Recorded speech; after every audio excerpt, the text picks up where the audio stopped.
Microsoft Word 2007। सबसे पहले मैं आपको बताना चाहूंगी कि एमएस वर्ड है क्या।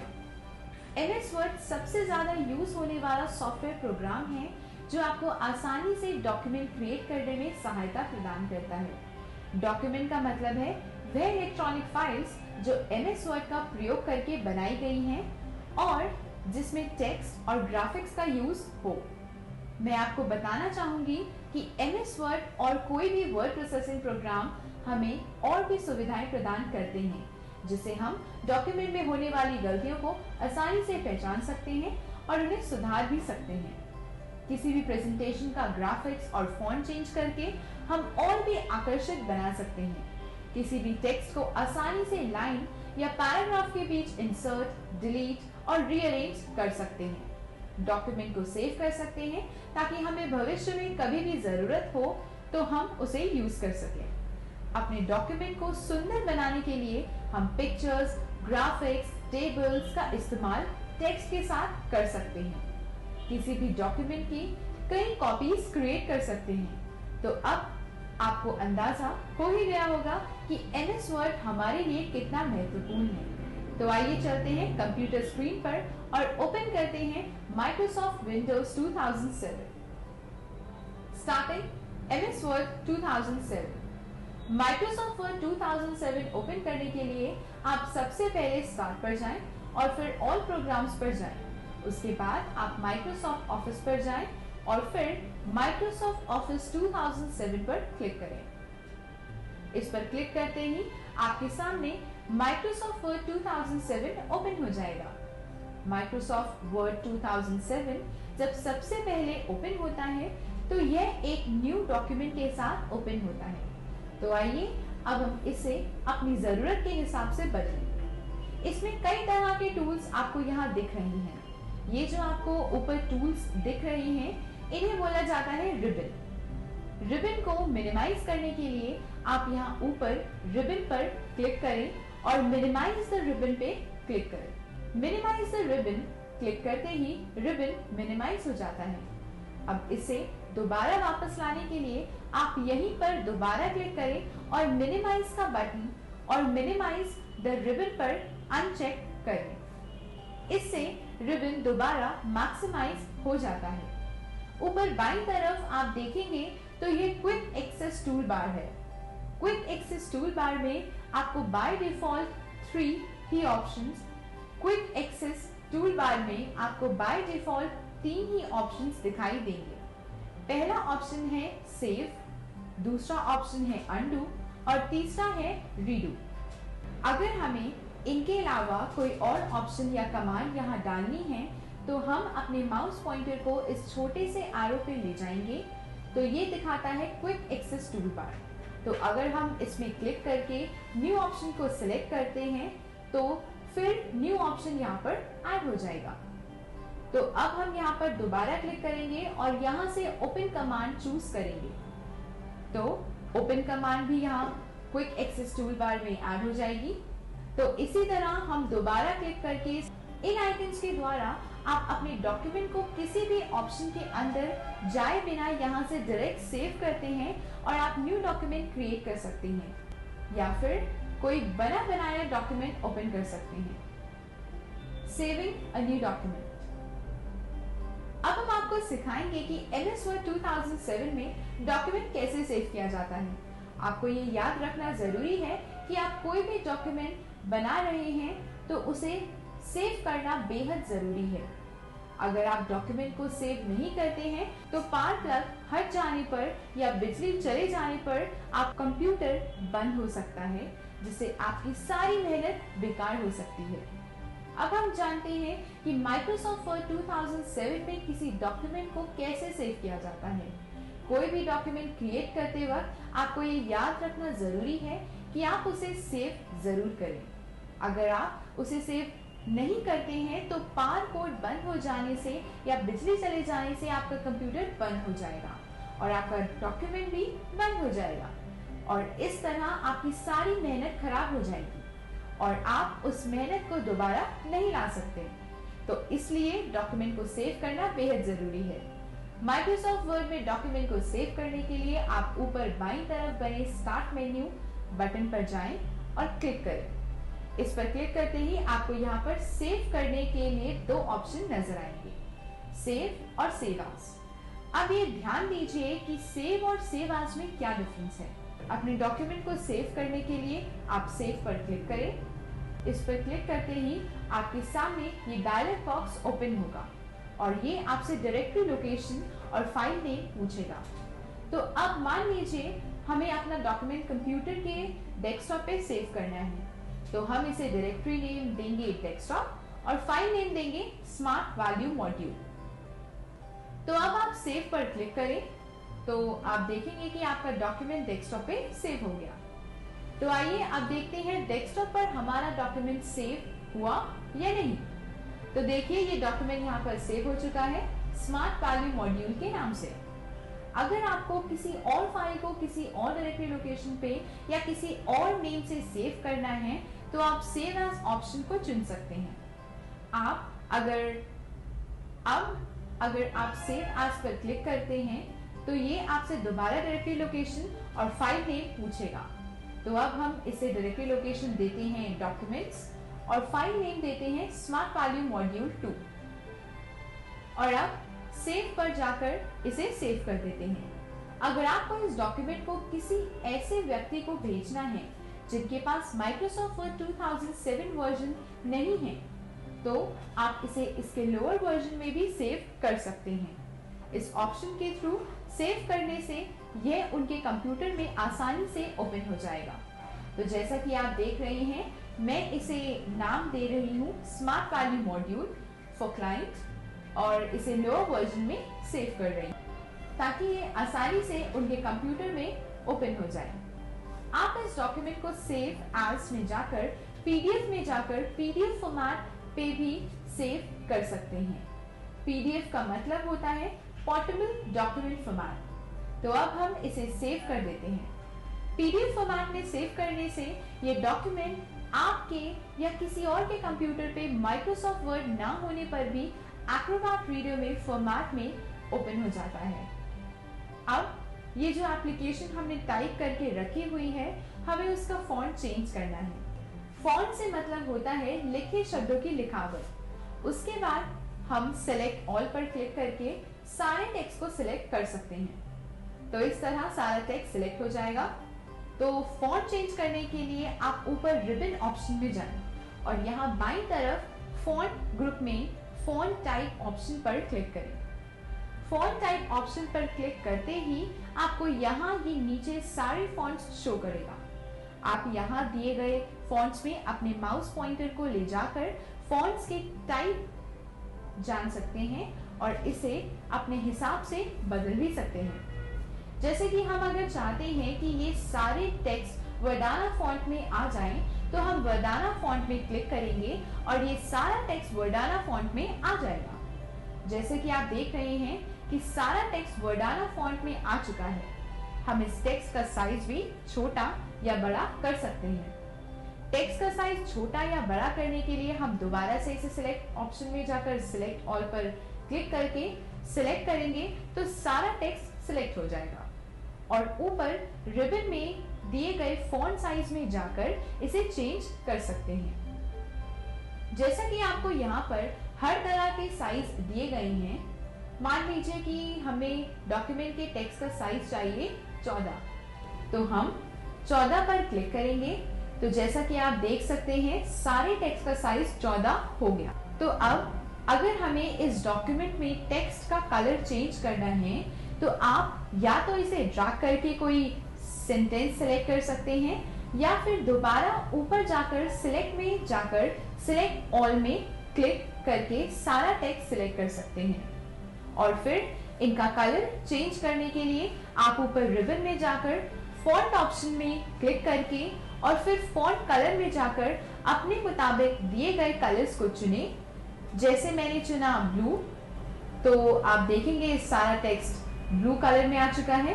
तो अगर आप किसी सेंटेंस या पूरे टेक्स्ट को आप दोबारा ड्रैग करना चाहते हैं तो आप इसे दोबारा ड्रैग करके सेंटेंस सिलेक्ट करें या फिर दोबारा सिलेक्ट ऑल में जाकर पूरा सिलेक्ट करें और दोबारा फॉन्ट ग्रुप में जाकर फॉन्ट कलर में जाएं और ऑटोमेटिक पर क्लिक करें। तो जैसा कि आप देख रहे हैं कि हमने जॉब के लिए एप्लीकेशन टाइप करके रखी हुई है।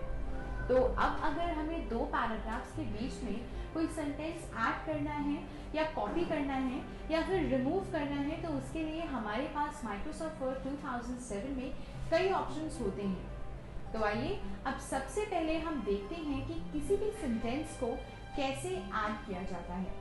तो अगर हमें दो पैराग्राफ्स के बीच में कोई लाइन ऐड करनी है, तो कर्सर को उन दोनों पैराग्राफ्स के बीच में ले जाइए और अगर सेंटेंस टाइप करने के लिए स्पेस नहीं है तो एंटर प्रेस करके यहाँ पर स्पेस दीजिए और अपना सेंटेंस यहाँ पर टाइप कीजिए।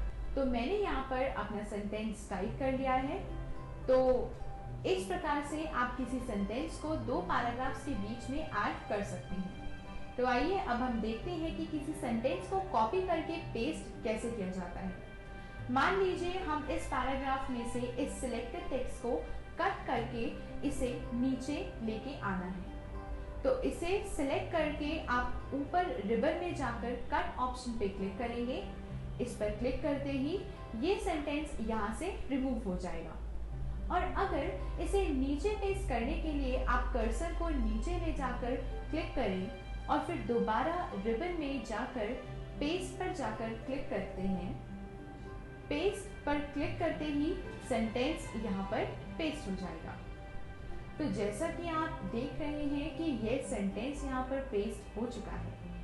अब अगर आपको इस डॉक्यूमेंट में से कोई सेंटेंस रिमूव करना है, तो उसके लिए सबसे पहले आप उस सेंटेंस को सिलेक्ट करें और सिलेक्ट करने के बाद अपने कीबोर्ड से डिलीट का बटन प्रेस करें। डिलीट प्रेस करते ही वह सेंटेंस वहां से डिलीट हो जाएगा। Adding rulers.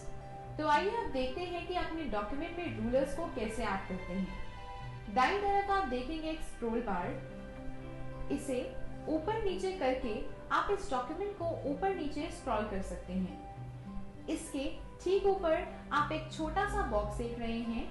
इस पर जैसे ही आप क्लिक करेंगे तो आपके डॉक्यूमेंट में रूलर्स ऐड हो जाएंगे। रूलर्स आपको अपने डॉक्यूमेंट का साइज जानने के लिए मदद करते हैं। Web page and hyperlinks. अब हम माइक्रोसॉफ्ट वर्ड 2007 में हाइपरलिंक्स का प्रयोग करना सीखेंगे। आइए अब हम जानते हैं कि अपने डॉक्यूमेंट में हाइपरलिंक्स कैसे प्रयोग करें। हो सकता है कोई डॉक्यूमेंट टाइप करते वक्त आपको हाइपरलिंक की आवश्यकता पड़े।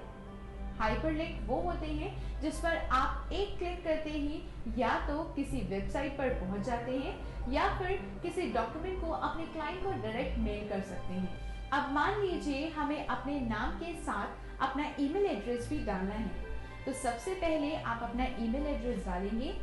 हमने अपना ईमेल एड्रेस डाल दिया है और अब अगर आप एंटर या स्पेस प्रेस करते हैं तो माइक्रोसॉफ्ट वर्ड 2007 उसे ऑटोमेटिकली हाइपरलिंक बना देता है।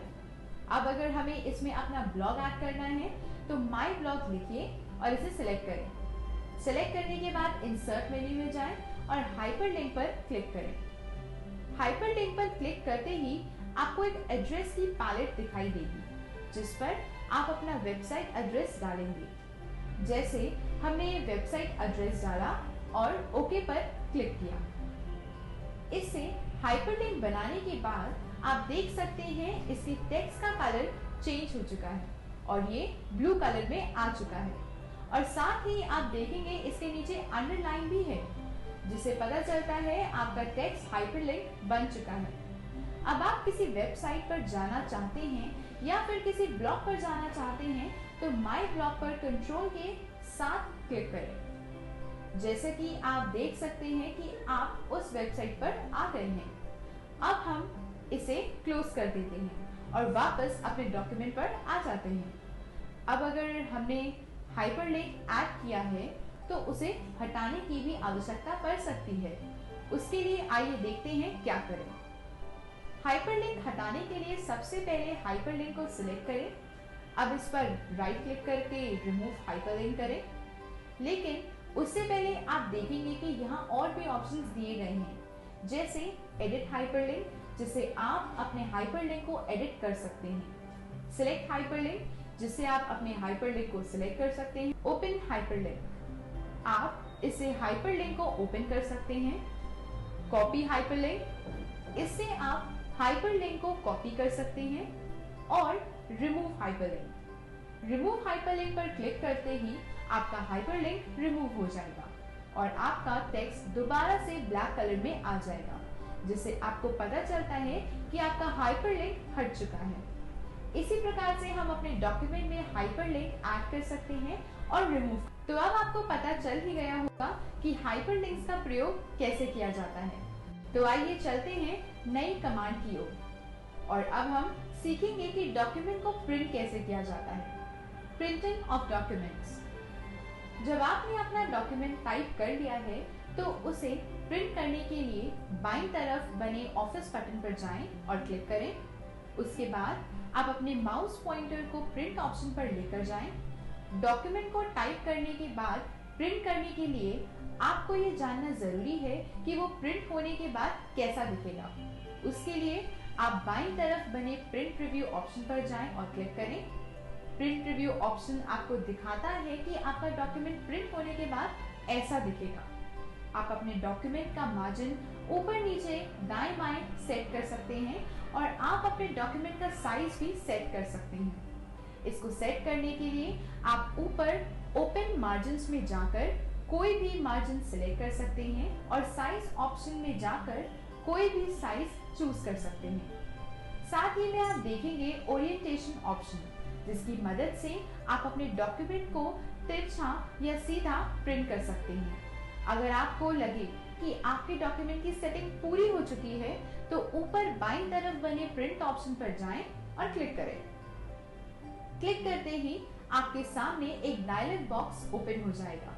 अब आप इसमें अपने कंप्यूटर से अटैच प्रिंटर सिलेक्ट कर सकते हैं और आप ये सिलेक्ट कर सकते हैं कि आपको अपने डॉक्यूमेंट के सारे पेजेस प्रिंट करने हैं या फिर आपको कोई स्पेशल पेज प्रिंट करना है या फिर आपको 1 से 5 या 5 से 10 तक पेजेस प्रिंट करने हो तो इस ऑप्शन पर क्लिक करें और अपने पेजेस के नंबर इसमें डालिए।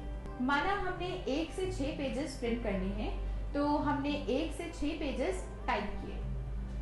अब आप ओके पर क्लिक करेंगे तो आपका प्रिंट आपके सामने होगा। अगर आपको ये डॉक्यूमेंट ऐसे प्रिंट नहीं करना है और इसमें कोई और चेंजेस करने हैं तो क्लोज प्रिंट रिव्यू ऑप्शन में जाकर इसे क्लोज करें। अब आप अपने डॉक्यूमेंट में वापस आ जाएं और आप इसमें कुछ भी एडिटिंग कर सकते हैं। तो अब आपने देखा कि आप स्मार्ट वैल्यू मॉड्यूल की मदद से कितनी आसानी से माइक्रोसॉफ्ट वर्ड 2007 सीख सकते हैं। Microsoft Word 2007 part 2 spelling and grammar check. तो चलिए अब हम देखते हैं कि माइक्रोसॉफ्ट वर्ड 2007 में कैसे स्पेलिंग एंड ग्रामर के ऑप्शन को यूज कर सकते हैं। तो उसके लिए हम सबसे पहले स्टार्ट मेन्यू पर जाएंगे। उसके बाद हम स्टार्ट मेन्यू पर क्लिक करेंगे। उसके बाद हम एमएस ऑफिस पर क्लिक करेंगे और एमएस वर्ड 2007 ओपन करेंगे। तो आप देख सकते हैं कि एमएस वर्ड हमारे सामने ओपन हो चुका है, जो कि एक नया डॉक्यूमेंट है। अब हम इसमें टाइप करेंगे और देखेंगे कि किस तरह हम इसमें स्पेलिंग एंड ग्रामर का ऑप्शन यूज कर सकते हैं। तो जैसा कि आप देखेंगे कि हमने एक पैराग्राफ टाइप कर लिया है और कैसे हम इसमें स्पेलिंग एंड ग्रामर का ऑप्शन यूज करते हैं। तो चलिए अब हम देखते हैं कि किस तरह हम इसमें चेंजेस कर सकते हैं या स्पेलिंग को ठीक कर सकते हैं। सपोज मैंने इसमें एडवांस में स्पेलिंग मिस्टेक कर दी है। तो जैसा कि आप देख रहे हैं कि इसके नीचे एक रेड लाइन आ रही है जो कि हमें बताती है कि हमने स्पेलिंग मिस्टेक कर दी है। हम इसे दो तरह से ठीक कर सकते हैं। सबसे पहले तो हम इस पे राइट क्लिक करके इसको चूज करते हैं। ये था पहला तरीका। और अब देखते हैं दूसरा तरीका, जिसके लिए हम चलते हैं मेन्यू बार में और यहाँ से स्पेलिंग एंड ग्रामर चूज करते हैं। तो यहाँ पर आप देखेंगे कि आपको कई ऑप्शंस दिखाई देंगे, जैसे इग्नोर वंस, इग्नोर ऑल और ऐड टू डिक्शनरी। और इसी में हमें सजेशंस भी दिए गए हैं जहाँ से हम कुछ भी चूज कर सकते हैं। और यहाँ से हम चूज कर सकते हैं चेंज ऑल और ऑटो करेक्ट। चेंज ऑल से हम पूरे डॉक्यूमेंट में जहाँ भी मिस्टेक है उसे चूज कर सकते हैं और ऑटो करेक्ट से हम ऑटोमेटिकली किसी भी मिस्टेक को ठीक कर सकते हैं। तो जैसा कि हमने एडवांस की स्पेलिंग गलत की थी, तो हम यहाँ पर सिलेक्ट करके इसे चेंज पर क्लिक कर सकते हैं। जैसे ही आप चेंज पर क्लिक करते हैं, आप देखेंगे कि मिस्टेक ठीक हो चुकी है। तो इस तरह हम दो तरीकों से स्पेलिंग की मिस्टेक को ठीक कर सकते हैं। तो अब हम आते हैं ग्रामर मिस्टेक पर, यानी कि जो हम ग्रामेटिकली मिस्टेक करते हैं उसे हम ठीक कर सकते हैं। सपोज मैं यहाँ पर दो वर्ड्स के बीच में कोई गैप नहीं देती, तो आप देखेंगे कि इसके नीचे भी रेड लाइन आ चुकी है। इससे कि आपको पता चलता है कि आपने कोई मिस्टेक की है। तो इसके लिए आपके पास दो तरीके हैं। सबसे पहला तरीका है कि आप वर्ड पे राइट क्लिक करें और यहाँ से ऑप्शन चुनें, और दूसरे तरीके के लिए हम चलते हैं मेन्यू बार में और यहाँ से हम चूज करते हैं स्पेलिंग और ग्रामर ऑप्शन। इसमें आप देख रहे हैं कि आपकी जो ग्रामर मिस्टेक है वो यहाँ रेड कलर में आपको दिख रही है। तो इसे ठीक करने के लिए हम नीचे सजेशन में देख सकते हैं। हमें यहाँ पर सजेशंस दिए गए हैं और सबसे नीचे आप देख रहे हैं चेक ग्रामर, यानी इससे ये हमारे वर्ड में ग्रामर चेक करेगा और हमें पता चल जाएगा कि हमारे वर्ड में क्या मिस्टेक है। तो हम यहाँ पर क्लिक करते हैं और चेक करते हैं। अब हम इस पर क्लिक करेंगे और चेक करेंगे कि क्या हमारी मिस्टेक ठीक हो चुकी है। तो आप डॉक्यूमेंट पे देख सकते हैं कि जो हमने मिस्टेक की थी वो ठीक हो चुकी है, यानी कि जो ग्रामेटिकली हमने मिस्टेक की थी वो भी ठीक हो चुकी है। तो इस तरह से हम अपने डॉक्यूमेंट में कोई भी स्पेलिंग मिस्टेक हो या कोई भी ग्रामेटिकल मिस्टेक हो उसे स्पेलिंग एंड ग्रामर की मदद से ठीक कर सकते हैं। तो अब हम बात करते हैं ऑटो करेक्ट की। तो जैसा कि मैं इसमें काफ़ी सारे मिस्टेक्स कर देती हूँ और उसके बाद हम देखेंगे कि ऑटो करेक्ट उसे किस तरह से ठीक करता है। तो मैंने अपने डॉक्यूमेंट में बहुत सारी मिस्टेक्स कर दी हैं और इसके बाद हमारे पास एक ऑप्शन होगा ऑटो करेक्ट का।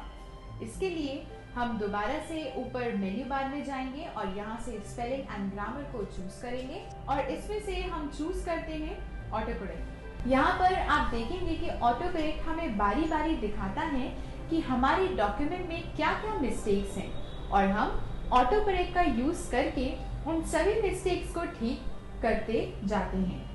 अब आप देखेंगे कि जब हमारी सारी मिस्टेक्स ठीक हो चुकी हैं तो ऑटो करेक्ट का बटन इनविजिबल हो चुका है, यानी हमारी जितनी भी मिस्टेक्स डॉक्यूमेंट में थी वो सभी ठीक हो चुकी हैं। तो चलिए अब हम इस पैलेट को भी क्लोज कर देते हैं। तो इस तरह से आपने देखा कि स्पेलिंग एंड ग्रामर का यूज करके spelling mistakes and grammar mistakes को दूर कर सकते हैं और ऑटो करेक्ट का यूज करके हम अपने डॉक्यूमेंट में करेक्शन कर सकते हैं। Letter and mailing. तो चलिए अब हम सीखते हैं लेटर एंड मेलिंग का ऑप्शन। तो अब आप सबसे पहले स्टार्ट मेन्यू में जाकर ऑल प्रोग्राम्स में जाइए। अब यहाँ से आप MS ऑफिस में जाकर माइक्रोसॉफ्ट वर्ड 2007 ओपन करते हैं। तो आप देख सकते हैं कि MS वर्ड हमारे सामने ओपन हो चुका है, जो कि एक नया डॉक्यूमेंट है। तो अब हम यहाँ से लेटर एंड मेलिंग का ऑप्शन चुनेंगे। इसमें आप कई ऑप्शंस देख सकते हैं, जैसे letters, email, messaging, envelope, dictionary और step by step mail merge wizard. तो हम सबसे पहले step by step mail merge wizard choose करते हैं। तो जैसा कि आप इस पर क्लिक करके इसे ओपन करेंगे तो आप देखेंगे कि आपको राइट साइड में एक पैलेट दिखेगी। इसके अंदर आपको ऑप्शंस दिखेंगे, लेटर, मैसेजेस, एनवेलप्स, लेबल्स और डिक्शनरी के ऑप्शंस। उसी के साथ आप नीचे बॉटम में देखेंगे कि स्टेप 1, 2 और 6। अब हम लेटर्स पे क्लिक करते हैं और उसके बाद नेक्स्ट बटन पर क्लिक करते हैं। क्लिक करते ही आप देखेंगे कि आपके सामने 3 ऑप्शंस ओपन हो जाते हैं, जिसमें से हम choose the current document choose करते हैं और उसके बाद हम नेक्स्ट पर क्लिक करते हैं। उसके बाद आप देखेंगे कि आपके सामने दोबारा से ऑप्शंस आ जाते हैं, जिसमें आप देखेंगे use an existing list, select from outlook, contact and type new list. आप इसमें देख सकते हैं, इसमें क्रिएट का ऑप्शन आपको दिख रहा है। क्लिक करते ही आप देखेंगे इसमें नया बॉक्स ओपन हो जाता है। ये बॉक्स होता है न्यू एड्रेस लिस्ट के लिए। जैसा कि आप देख सकते हैं, title, first name, last name, company name और एड्रेस। यहीं पर आप कस्टमाइज कॉलम भी देख सकते हैं।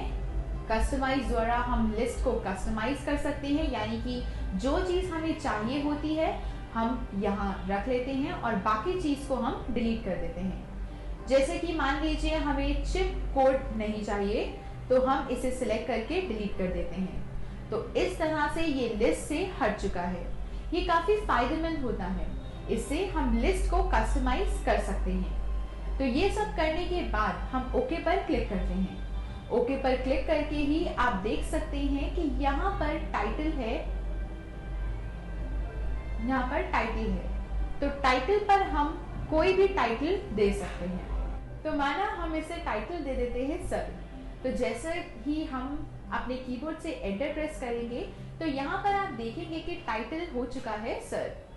उसके बाद हम फर्स्ट नेम फिल करते हैं, जैसे कि मैं फिल करती हूँ ललित। उसके बाद हम लास्ट नेम भी यहाँ पर देते हैं, वो कुछ भी हो सकता है। और इसके आगे आप देख सकते हैं कंपनी नेम। सपोज मैं कंपनी नेम यहाँ पर डालती हूँ टाटा, और इसके बाद एड्रेस आएगा, और इसके बाद एड्रेस लाइन 1 आएगा। यहाँ पर हम एड्रेस डालेंगे और इसके बाद हम डालेंगे एड्रेस लाइन 2, जो कि हमारे पास सेकेंड एड्रेस होगा। इसके द्वारा हम एड्रेस इनपुट करा सकते हैं। तो इस तरह से आप देख सकते हैं कि हम सभी एंट्रीज यहाँ पर इनपुट कर सकते हैं। तो ये सब करने के बाद हम एक और एंट्री करेंगे। सपोज हम इसमें टाइटल देते हैं मैम, फर्स्ट नेम देते हैं मीरा, उसके बाद हम यहाँ पर लास्ट नेम दे देते हैं सरदेसाई। अब हम कंपनी नेम देते हैं बिरला, और इसके बाद एड्रेस लाइन में एड्रेस डाल देते हैं, और इसके बाद हम ओके पर क्लिक करेंगे और जिस भी लोकेशन पर हम चाहते हैं इसे सेव कर देते हैं। सपोज मैं इसे डेस्कटॉप पर सेव करती हूँ और हम इसे कुछ भी नाम दे देते हैं, और मैं इसे नाम देती हूँ मेले, और अब हम इसे सेव कर देते हैं। इसके बाद आप देखेंगे कि एक बॉक्स ओपन हो जाता है जिसमें आप कुछ भी एडिटिंग कर सकते हैं। ये आपके ऊपर डिपेंड करता है कि आप इसे एडिट करना चाहते हैं या नहीं। तो आप देख सकते हैं कि आपके सामने एक लिस्ट बन चुकी है, जहां से आप 3 ऑप्शंस में से कोई भी ऑप्शन चूज कर सकते हैं, जैसे एड्रेस ब्लॉक जनरेटिंग लाइन या फिर इलेक्ट्रॉनिक पोस्टेज। अब हमें जो भी लेटर टाइप करना है कंपनी के लिए वो हम टाइप कर लेंगे। अब इसके बाद हम देखते हैं कि हमारी जो लिस्ट है उसे कैसे एंटर करते हैं। तो उसके लिए हम मेन्यू बार में जाते हैं। मेन्यू बार में आपको कई ऑप्शंस दिखेंगे, जिसमें आपको एक ऑप्शन दिखेगा इंसर्ट मर्ज फील्ड। तो इसमें मान लीजिए हम यहाँ पर टाइटल एंटर कर देते हैं। इसके बाद मैं फर्स्ट नेम एंटर करती हूँ, और ऐसे ही लास्ट नेम, उसके बाद कंपनी का नाम, और ऐसे ही आगे चल के हम एड्रेस लाइन 1 और एड्रेस लाइन 2, और सबसे लास्ट में इसमें हम सिटी एंटर करते हैं। तो आप देख सकते हैं कि हमारे द्वारा बनाई गई लिस्ट यहाँ पर एंटर हो चुकी है। तो चलिए अब यहाँ पर हम नेक्स्ट स्टेप पर क्लिक करते हैं, जिससे कि हम 5th स्टेप पर चले जाएंगे, जो कि प्रीव्यू ऑफ योर लेटर्स है। अब यहाँ पर आप अपने लेटर का प्रीव्यू देख सकते हैं। ऊपर आप स्क्रॉल बार के द्वारा देख सकते हैं 1 2 3 4 लिस्ट। तो इस तरह आप एक ही लेटर को अलग अलग लोगों को भेज सकते हैं। और इसके बाद हम 6th स्टेप पर क्लिक कर देते हैं, और इसके बाद हमारा मैसेज कंप्लीट हो जाता है। अब आप इसे प्रिंट कर सकते हैं या इंडिविजुअली किसी भी लेटर को एडिट कर सकते हैं। इस ऑप्शन से आप देख सकते हैं कि किसी भी लेटर या फिर सभी लेटर या फिर करंट लेटर को आप एडिट कर सकते हैं। तो चलिए देखते हैं कि हम डॉक्यूमेंट में वाटरमार्क किस तरह ऐड कर सकते हैं।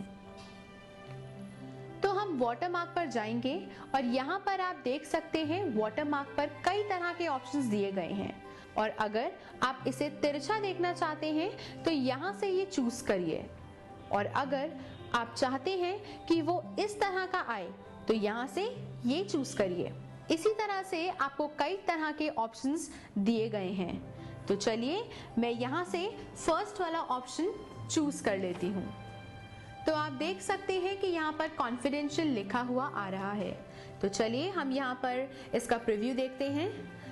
तो चलिए हम प्रिंट एक्सेस टूल बार में जाके इसका प्रिंट प्रीव्यू देखते हैं। तो आप देख सकते हैं कि आपको वाटरमार्क दिख रहा है। आप जब भी अपने डॉक्यूमेंट में वाटरमार्क ऐड करते हैं तो कोई भी दूसरा व्यक्ति इसे एडिट नहीं कर सकता। तो चलिए अब हम क्लोज प्रिंट प्रीव्यू करके वापस अपने डॉक्यूमेंट में आ जाते हैं।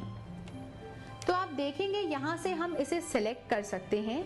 तो हम यहाँ से कोई भी टेक्स्ट सिलेक्ट कर सकते हैं, लेकिन अगर हम वाटरमार्क को सिलेक्ट करना चाहें तो वो सिलेक्ट नहीं होता। इससे आपको पता चलता है कि कोई और यूजर इसे सिलेक्ट करके एडिट नहीं कर सकता। तो चलिए अब हम इसे थोड़ा एडिट करके देखते हैं। उसके लिए हम वाटरमार्क में जाएंगे। तो चलिए अब हम इसे थोड़ा एडिट करके देखते हैं। उसके लिए हम वाटरमार्क में जाएंगे और यहाँ से हम कस्टम वाटरमार्क पे जाएंगे। कस्टम वाटरमार्क पे क्लिक करते ही आपके सामने एक पैलेट ओपन हो जाएगा। यहाँ पर आपको कुछ ऑप्शंस दिए गए हैं। नो वाटरमार्क, इसको क्लिक करने से आपके डॉक्यूमेंट में कोई वाटरमार्क नहीं आएगा। पिक्चर वाटरमार्क, पिक्चर वाटरमार्क पे अगर आप क्लिक करेंगे तो आप वाटरमार्क की जगह कोई पिक्चर डाल सकते हैं। जैसा कि मैं यहाँ से कोई पिक्चर सिलेक्ट कर लेती हूँ। मैं यहाँ से स्मार्ट वैल्यू लोगो सिलेक्ट करती हूँ। तो जैसा कि आप ओके पर क्लिक करेंगे तो आप देखेंगे कि यहाँ डॉक्यूमेंट पर स्मार्ट वैल्यू लोगो शो हो रहा है। अब जब आप इसका प्रिंट प्रीव्यू देखेंगे तो आप देख सकते हैं कि टेक्स्ट डॉक्यूमेंट पर स्मार्ट वैल्यू लोगो के साथ आ गया है। अब कोई दूसरी कंपनी या कोई दूसरा यूजर इसे एडिट नहीं कर सकता। तो चलिए हम यहाँ से वापस अपने डॉक्यूमेंट पर आ जाते हैं और अब हम दोबारा से वाटरमार्क को एडिट करते हैं। तो यहाँ से हमने सेलेक्ट की पिक्चर जो कि थी स्मार्ट वैल्यू लोगो की। यहाँ से आप टेक्स्ट वाटरमार्क को भी चुन सकते हैं, जहाँ पर आप टेक्स्ट पर कुछ भी लिख सकते हैं। मैं यहाँ लिख देती हूँ स्मार्ट वैल्यू और फॉन्ट आप यहाँ पर यूज कर सकते हैं जो भी आपको सूटेबल लगे। साइज में आप जो भी साइज देना चाहें वो यहाँ से दे दें। चलिए मैं इसे दे देती हूँ 40। यहाँ से आप कोई भी कलर चुन सकते हैं। जैसा कि आपने पहले देखा कि जो वाटरमार्क था वो ग्रे कलर में दिख रहा था। अगर हम चाहते हैं कि वाटरमार्क डार्क ब्लू कलर में दिखे तो यहाँ से हम इसे ब्लू कर देते हैं।